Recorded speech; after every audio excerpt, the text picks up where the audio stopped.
ಮೀನಪುರ ಎಂಬ ಪಟ್ಟಣದಲ್ಲಿ ಮಿಯಾ ಸಿಂಗ್ ಎಂಬ ಒಂದು ವಿಚಿತ್ರ ಬೆಕ್ಕು ವಾಸಿಸುತ್ತಿತ್ತು. ಅದು 2 ಕಾಲುಗಳಲ್ಲಿ ನಡೆಯುತ್ತಿತ್ತು.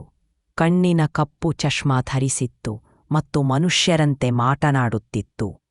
ಪ್ರತಿ ಬೆಳಿಗ್ಗೆ ತನ್ನ ಟೋಟ್ ಬ್ಯಾಗ್ ಮತ್ತು ಸ್ಟೈಲ್ ಜೊತೆಗೆ ಅದು ಮೀನು ಮಾರುಕಟ್ಟೆಯತ್ತ ಹೆಜ್ಜೆ ಹಾಕುತ್ತಿತ್ತು. ವ್ಯಾಪಾರಿಗಳು ಪರಸ್ಪರ ಹೇಳಿಕೊಳ್ಳುತ್ತಿದ್ದರು, ಇದೋ ಬಂತು ಆ ಮೀನು ಕಳ್ಳ ಬೆಕ್ಕು. ಮಿಯಾ ನಿರಪರಾಧಿಯಾಗಿ ನಡೆದುಕೊಂಡು ಮೀನಿನ ಹೊಗಳಿಕೆ ಮಾಡುತ್ತಿತ್ತು. ನಂತರ ಅಚಾನಕ್ ಶೂಷ್ ಎಂದು ಮೀನು ಹಿಡಿದು ಪಿಟಿ ಉಷಾಗಿಂತ ವೇಗವಾಗಿ ಓಡಿಹೋಗುತ್ತಿತ್ತು. ಮೀನುಗಳು ಹಾರುತ್ತಿವೆ, ವ್ಯಾಪಾರಿಗಳು ಕಿರುಚುತ್ತಾರೆ ಮತ್ತು ಮಿಯಾ ಕ್ಷಣಾರ್ಧದಲ್ಲಿ ಮಾಯವಾಗುತ್ತಿತ್ತು.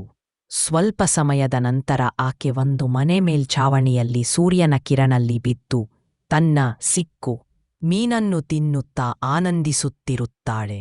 ಜನರು ಹೇಳುತ್ತಾರೆ, ಆಕೆ ಮುಂದಿನ ಮೀನು ಒಲಿಂಪಿಕ್ಸ್ಗೆ ತಯಾರಿ ಮಾಡುತ್ತಿದ್ದಾಳೆ.